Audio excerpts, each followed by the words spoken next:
Hey, so guess what? You actually don't have to track your calories to change your body.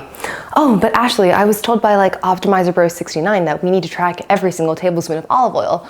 I mean, he's not wrong, and I'm not saying that tracking your calories doesn't work, because it does.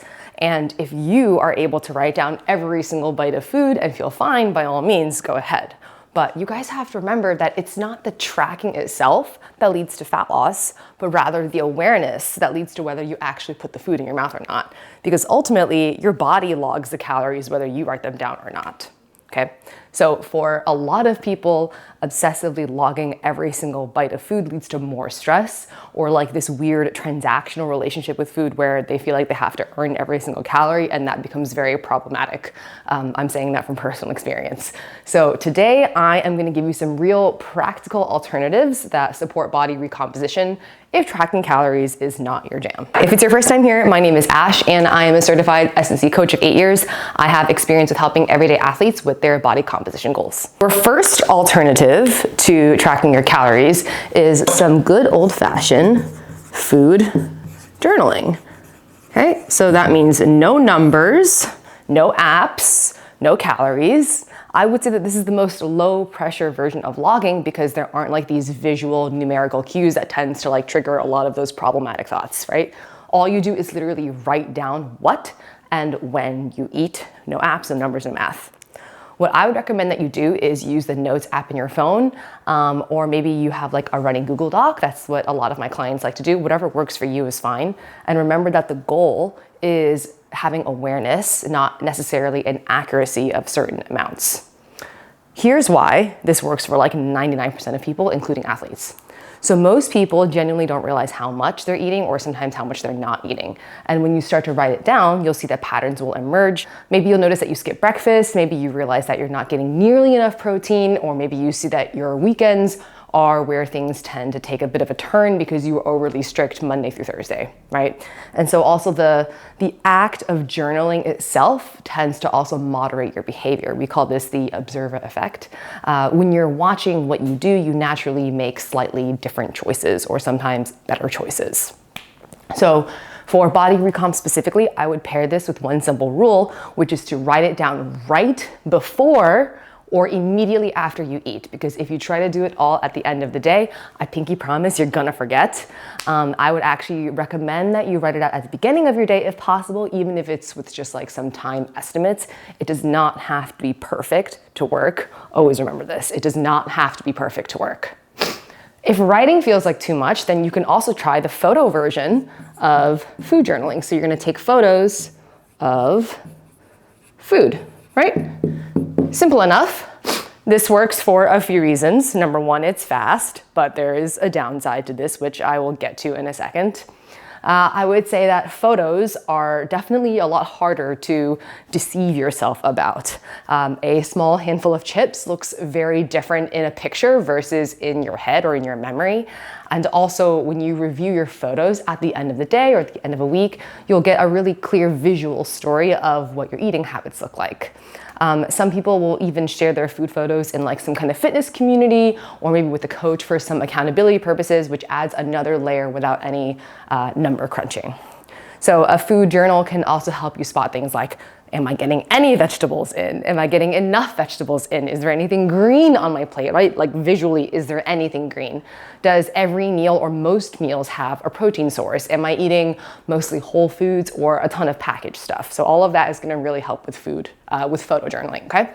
I would say that the biggest con to photo food journaling is because it's so quick, people are significantly less likely to actually slow down in the moment and reconsider whether their choice actually makes sense for their goals.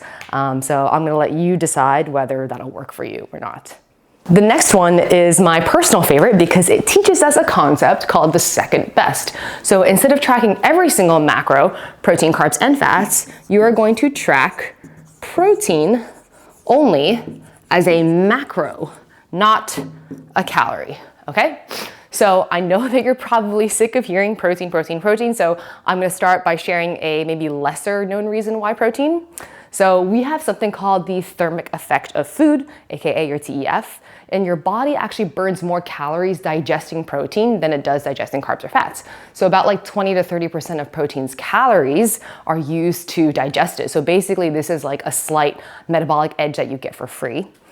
Second, you might already know this one, but muscle maintenance and repair. So protein provides the amino acids your muscles need to repair and grow after training. Regardless of whether you're dieting or not, you generally want somewhere between 0.7 to 1 gram of protein per pound of body weight per day. Lots of people argue about the exact number, but that is a general guideline. When my clients are in fat loss phases, I will keep their protein goal constant, and I will typically fluctuate their carbs and their fats depending on their personal preferences. Okay. And lastly, satiety with protein, studies consistently show that higher, meaning closer to 1 gram per pound, protein diets leads to reduction in overall calorie intake without any intentional restriction.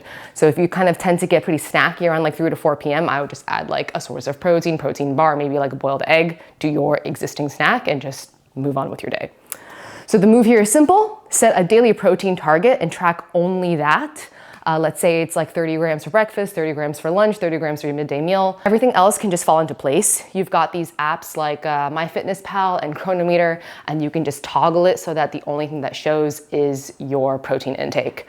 Again, I would recommend that you sort your protein forecast out at the beginning of the day so that you have a rough forecast of what the rest of your day looks like. Okay, so I want to rewind to the second best momentarily. All of this macro stuff aside, to be totally fucking honest, the most powerful thing you can do for your diet is also the most powerful thing that you can do probably for your life, okay? Which is being okay with the second best or the less ideal option. This is not the same as lowering your standard, but rather it's simply recognizing that your life doesn't exist in a vacuum and that you dine out, you have spontaneous plans, shit hits the ceiling sometimes, and we really just need to come to terms with things being imperfectly accurate, right? We don't want perfection to get in the way of progress. This is a very common trope that a lot of fitness people use, but it's the truth. If you do want specific practice with this concept, I've actually left a thought framework in the description below that can help you out with this. Regardless of whether you choose to track calories or macros or do anything that I just mentioned, I can't emphasize enough that any of these food logging options are not report cards. They are not report cards. You are not being graded on it. If you find yourself feeling a lot of shame or judging yourself for your food choices, going over like some arbitrary macro maximum, then I have to inform you that there is definitely some deeper work that needs to be done. You can check out the other video titled, "This is for you if you're in shape but feel insane around food." Okay, because I used to be that person. You guys have to remember that food tracking, calorie tracking, these are all just tools, and tools are not meant to be used forever. If you found this helpful, consider liking or subscribing to support this little budding YouTube channel, or you can leave your email in my free newsletter, and I will see you guys in the next one.